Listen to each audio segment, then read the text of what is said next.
Welcome to the heart of Dixie, where Alabama promises sweet tea, southern hospitality, and property prices that make the home counties look like daylight robbery.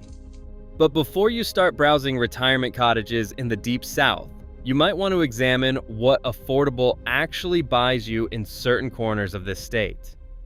We are talking about raw sewage pooling in back gardens. Tropical parasites, the World Health Organization thought America eliminated a century ago. Tap water you would not give to livestock, and crime rates that would make inner-city London look like a vicarage tea party. If the phrase third world conditions sounds like hyperbole, wait until you see the numbers. These are not small problems in forgotten hamlets. These are systematic failures documented by the United Nations, the Department of Justice, and peer-reviewed medical journals. If you find this helpful, hit that subscribe button. Now let us begin with number 10. Selma. The city that changed American history now watches its population drain away like water through a cracked pipe. Tourist coaches roll through for the Edmund Pettus Bridge photograph, snap pictures of the civil rights landmark, then roll straight back out, taking their money with them. The unemployment rate sits at 14.6%. The median household income is just $27,030. That is less than half the national average. Every single year, 2.4% of the population leaves.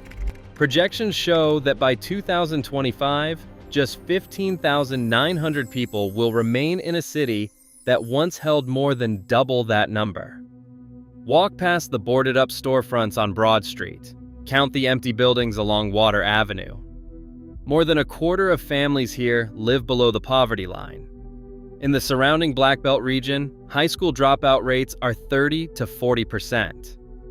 Only 15% of Dallas County residents hold a bachelor's degree.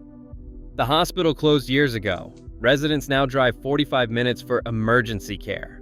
The school system struggles with funding so tight that teachers buy their own supplies. Local businesses that survived the initial decline now face a customer base that shrinks every single year. Property values have collapsed so completely that homes sell for less than the cost of a used car. The Edmund Pettus Bridge still stands, but the economy that was supposed to follow the civil rights movement never arrived. Number 9. Uniontown. When Tennessee had a catastrophic coal ash spill in 2008, officials needed somewhere to dump 4 million cubic yards of toxic waste. They chose Uniontown, Alabama, a town where 90% of residents are black and more than half live below the poverty line. Per capita income here is less than $10,000. That is not a typo. $10,000 per person per year in 21st century America. The Arrowhead landfill accepted all that Tennessee coal ash. Truckload after truckload of toxic sludge rolled through town for months.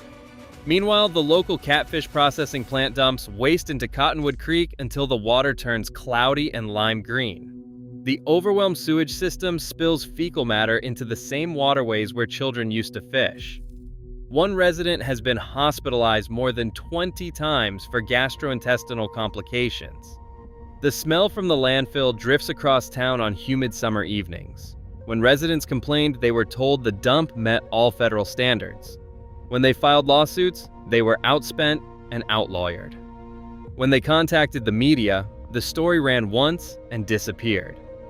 Environmental justice advocates call Uniontown a textbook case of waste colonialism. Wealthy white communities generate the pollution. Poor black communities absorb it. The pattern repeats across America, but few examples are quite this blatant. The Environmental Protection Agency received complaint after complaint. Nothing changed. Uniontown was too poor and too black to fight back, and everyone involved knew it. Number 8. Hayneville. The administrative capital of Lowndes County has a population of 874 people and a median income of $20,967.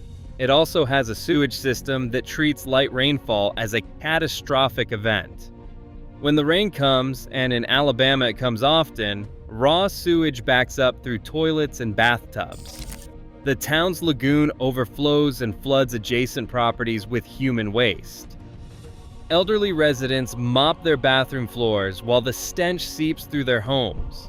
Some have given up and simply wait for the waters to recede on their own. The city lacks funds to fix the problem.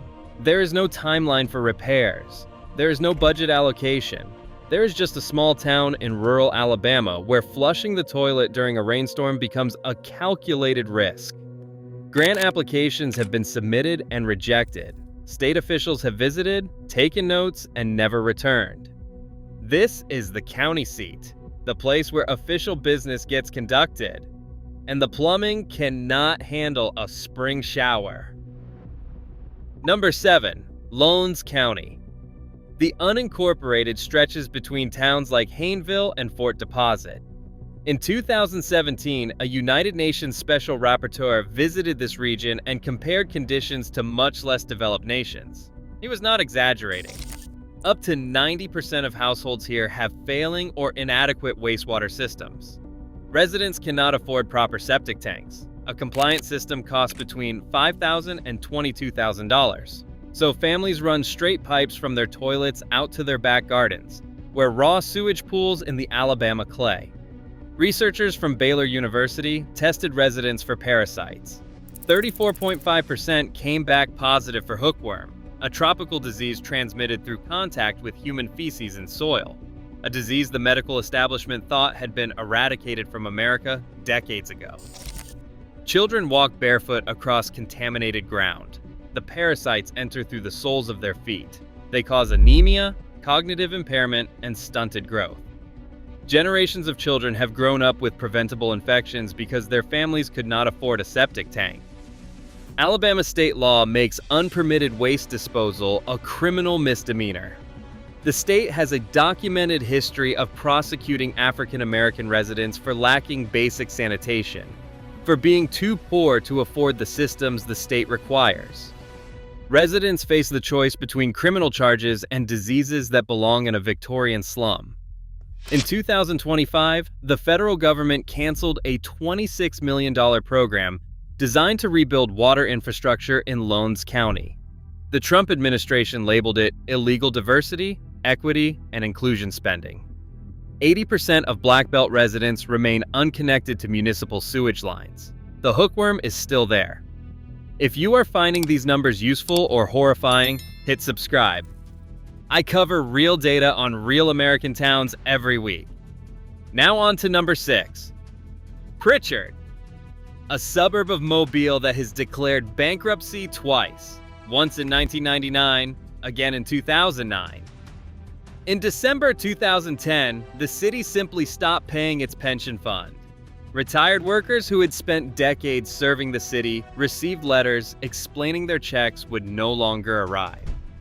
Former police officers and firefighters who had risked their lives for Prichard suddenly found themselves with nothing. Some lost their homes, others moved in with family members. A few died waiting for payments that never came. The city shrugged and said there was simply no money left. But the pension collapse is just the beginning. Prichard's water system is so decrepit that nearly 60% of every gallon purchased simply leaks away through 80-year-old pipes. The water company loses nearly $2.7 million annually. It has defaulted on a $55 million loan.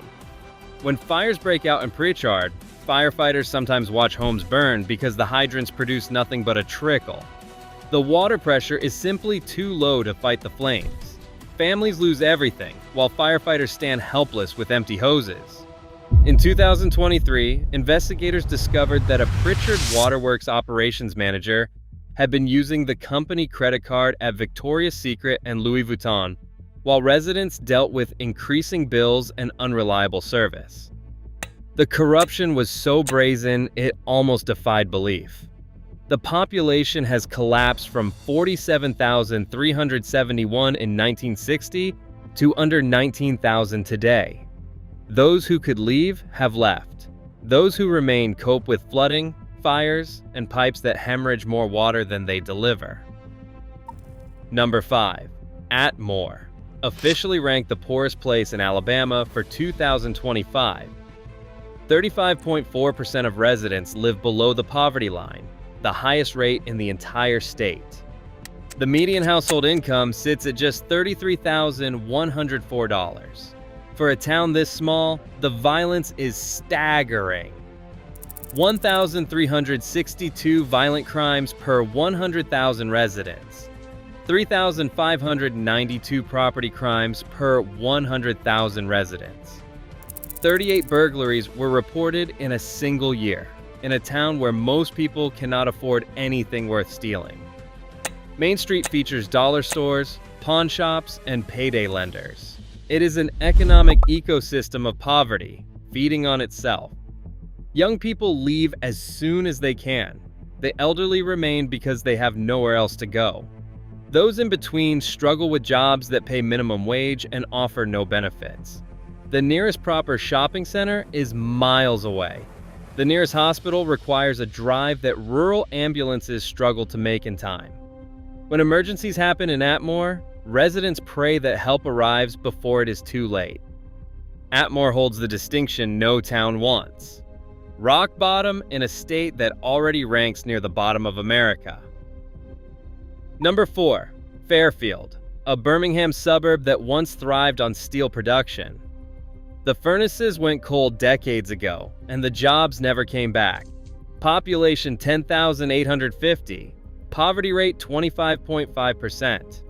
Violent crime rate 1,905 per 100,000 residents. The median home value is $96,100. Houses sit vacant along streets where families once raised children on union wages. The unemployment rate runs at 7% versus a national average of 4.1%. Young graduates leave for Birmingham or Atlanta. Retirees on fixed incomes stay behind in homes worth less than they paid for. The American dream of building equity through homeownership has become a cruel joke here. Drive down the main corridors and count the closed businesses, the overgrown lots, the for sale signs that have been standing so long the wood has started to rot. Windows are boarded, roofs are caving in. Nature is slowly reclaiming what industry built. City services have been cut to the bone. Streetlights stay dark to save electricity. Parks go unmaintained. The police force operates with a skeleton crew. Response times stretch longer each year as officers cover more ground with fewer resources. Residents have learned not to expect much from local government. If these numbers are making you reconsider that American retirement dream, I do not blame you. Subscribe for more breakdowns like this. Real data, no glossy brochures. Let us continue with number 3. Anniston. In the 1930s, Monsanto opened a factory here to manufacture polychlorinated biphenyls, industrial chemicals used in electrical equipment. For the next 4 decades, the company dumped toxic waste into the surrounding community. Internal Monsanto documents show the company knew exactly what they were doing. When biologists lowered fish into Snow Creek, all 25 died within 3.5 minutes. Company scientists described it as like dunking fish into battery acid. Management said nothing. They calculated that lawsuits would cost less than cleanup. They were right. Today, Anniston is a Superfund site. 24,000 residents live in a city where the Environmental Protection Agency has documented polychlorinated biphenyl contamination in soil, sediment, surface water, groundwater, and air. The black neighborhoods surrounding the old plant form what researchers call a patchwork quilt of biological dead zones where nothing grows. Residents received instructions from federal officials. Do not grow vegetables. Do not kick up dirt. Do not eat food, chew gum, or smoke while working in your yard. Children must play on sidewalks because the grass is contaminated. Families who have lived here for generations now treat their own back gardens as hazardous waste sites. West Anniston looks like a ghost town. Subdued children play against the backdrop of toxic lawns and oily creeks. A no-consumption fish advisory remains in effect for Chocolaco Creek. The fish are still there. They are still poisoned. They will be poisoned for decades to come. Monsanto knew for decades. They never warned anyone, and the people of Anniston are still paying the price. Number 2. Bessemer. This city was supposed to rival Birmingham as an industrial powerhouse. The steel mills and railcar factories promised prosperity. Then they closed. By the mid-1980s, 1/3 of the workforce was unemployed. Today, Bessemer holds a different distinction. In 2023, it was named the most dangerous city in America among cities with populations over 25,000. 2,368 violent incidents per 100,000 residents. The daily crime rate runs 4.61 times higher than the Alabama average. Violent crimes specifically run 4.84 times higher. The violent crime rate per 1,000 residents is 29.83. The state average is 5.24. The national average is 4. These are not statistics. These are people being robbed, assaulted, and killed at rates that would trigger national emergencies in other countries. Poverty rate 30.7%. Population declining at nearly 1% annually. The people who can leave are leaving. The steel industry is not coming back. Neither is anything else. Every year, the tax base shrinks and the problems grow larger. Local officials have tried economic development initiatives, tax incentives for new businesses, job training programs. None of it has reversed the decline. The infrastructure built for a booming industrial city now crumbles under the weight of maintenance costs that a shrinking tax base cannot support. Roads crack, bridges rust, buildings collapse. Bessemer now rivals Baltimore as a case study in what happens when manufacturing collapses, and nothing fills the void except poverty and violence. Number 1. The Black Belt region. 19 counties stretching across central Alabama. The soil here is dark and rich, perfect for cotton. 2 centuries ago, enslaved people worked these fields to make white landowners wealthy. 19 of those 24 Black Belt counties remain in persistent poverty today. The same classification they held 60 years ago. Only 5 counties have escaped that designation since 1970. The poverty rate has actually risen from 23.8% in 2020 to 24.6% in 2023.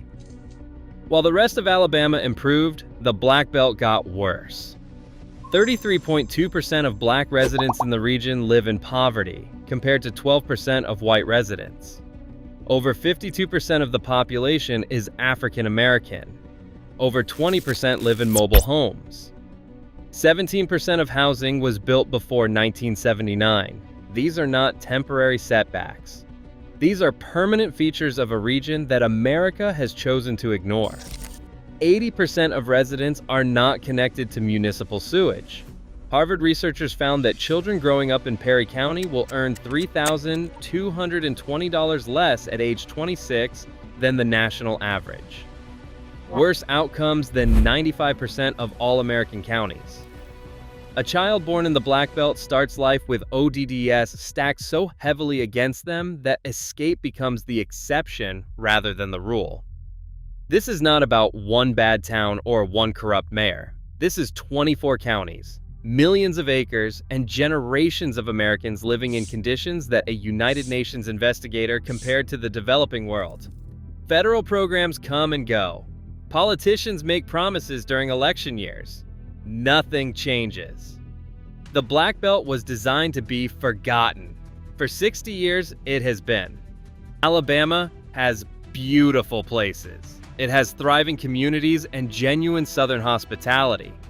But it also has pockets of poverty and infrastructure collapse that rival anything in the developing world.